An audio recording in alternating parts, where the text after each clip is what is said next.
ஜெயஸ்ரீ வீட்டுக்கு வந்ததும் அம்மாவை கூப்பிட அவ கழுத்துல இருக்க பேண்டை பார்த்ததும் பதறி போறாங்க. ஒன்றும் இல்லைம்மா, உட்காந்துக்கிட்டே வேலை செய்யறதுனால வர்ற பெயின்னால தான் போட்டிருக்கேன். எங்க வீட்டில் யாரையுமே காணோம், எல்லாருமே வெளியே போயிருக்காங்க, இப்போ வந்துருவாங்க. சரி நீ ஃப்ரெஷ்அப் ஆயிட்டு வா, சாப்பிடலாம்னு சொல்றாங்க. அவளும் ஃப்ரெஷ்அப் ஆயிட்டு வந்து மனோஜ பிரியன் எப்படியெல்லாம் அடிச்சிருப்பாருன்னு நினைச்சு பார்த்துட்டு நான் வீட்டுக்கு வந்துட்டேன்னு பிரியனுக்கு மெசேஜ் அனுப்புறா.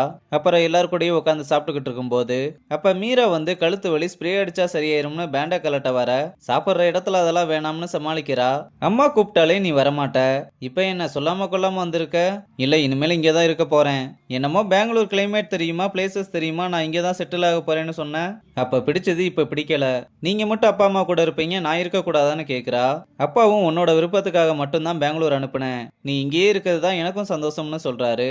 இங்க சித்தும் அம்மா கிட்ட உன் பேச்சை கேட்டு எல்லாம் பண்ணதுக்கு இப்ப என்ன பார்த்தாலே அவன் முறைச்சுக்கிட்டு இருக்கா. டேய், இப்ப முறைக்கிறவ தாண்டா நாளைக்கு சிரிப்பா, நீ வேணா பாரு, அவளே வந்து உங்ககிட்ட பேசுவான்னு சொன்னதும் நம்ம பையனும் ரொம்ப குசி ஆயிட்டு எனக்கு மட்டும் ஏமா இந்த மாதிரி எந்த ஐடியாவுமே வர மாட்டுது.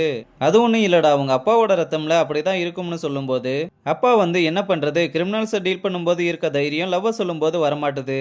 இதுல இருந்து என்ன தெரியுது, கிரிமினல்ஸை விட லவ் தான் டேஞ்சரஸ்னு சொல்லிட்டு எதுக்கு இப்ப இந்த லவ் டாபிக் ஓடிக்கிட்டு இருக்குன்னு கேட்க அதெல்லாம் ஒன்றும் இல்லை, சும்மா தானே அனுப்பி விட்டதும் அடுத்து நான் என்னம்மா பண்றதுன்னு கேட்டா ஹரிணி பொசசிவ் ஆகணும்னு ஒரு அழகான பொண்ணு அவனுக்கு பிஏ வாக்க சொல்லி ஐடியா கொடுக்குறாங்க. அவனும் மறுநாள் ஆஃபீஸுக்கு வந்ததும் எல்லாரையுமே கூப்பிட்டு எனக்கு ஒரு ஃபீமேல் பிஏ வேணும், அவங்க கண்டிப்பா டேலண்ட் ஆனவங்களா இருக்கணும். அந்த டேலண்டான ஆள் யாருன்னு பார்க்கும்போது ஹரிணி எனக்கு அதுல விருப்பம் இல்லைன்னு சொன்னதும் உன்னை அப்பாயின்மெண்ட் பண்றதுல எனக்கு விருப்பம் இல்லைன்னு நோஸ் கட் பண்ணி விடுறான். அப்புறம் அவன் செலக்ட் பண்ண 3 பேரோட பேரை ஒரு பவுல்ல எழுதி போட்டு ஹரிணியை எடுக்க சொல்ல அவளும் எடுத்து படிச்சு பார்த்து ரோசினின்னு சொல்றா. அவளும் தன்னோட பேர் வந்ததுல ரொம்பவே சந்தோஷப்பட எல்லாருமே அவளுக்கு வாழ்த்துக்கள் சொல்றாங்க. உடனே சார், பிஏனா உங்க கேபின்ல தானே இருக்கணும், நான் உங்க கேபினுக்கே ஷிஃப்ட் ஆயிடுறேன்னு சொன்னதும் உங்க சின்சியாரிட்டியை நான் பாராட்டுறேன்னு என் கேபினுக்கே ஷிஃப்ட் ஆயிருங்கன்னு சொல்றான். இந்த பிளான் கொஞ்சம் ஒர்க் அவுட் ஆகுற மாதிரி தான் தெரியுது.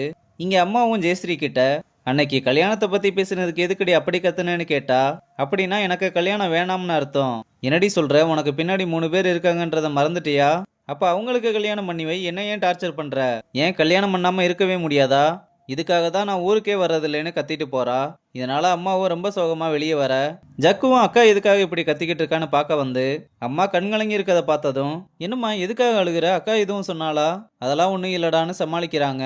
அப்புறம் ஜெயஸ்ரீ ஃப்ரெண்டு கிட்ட அவன் சோசியல் மீடியால ஹனிமூன் போன போஸ்ட் எல்லாம் போட்டு வச்சிருக்கானின்னு சொன்னா நீ எதுக்கடி அதெல்லாம் தேடி போய் பார்த்துக்கிட்டு இருக்கேன்னு கேட்குறா. ஆமா, அதை தேடி போய் வேற பார்க்குறாங்க, நானே செம்ம கடுப்புல இருக்கேன், வாங்கி கட்டிக்காதன்னு சொல்லும்போது ஹரிணி ரூமுக்குள்ள சார்ஜர் எடுக்க வர என்னது மும்பைக்கு வரணுமா, எங்க வீட்டுல பெங்களூருக்கு விட்டதே பெரிய விஷயம்னு பேச்ச மாத்துறா.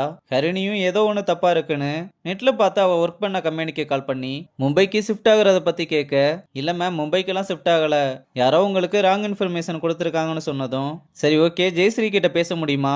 இல்ல மேம், அவங்க ரிசைன் பண்ணிட்டு போயிட்டாங்கன்னு சொல்றாங்க.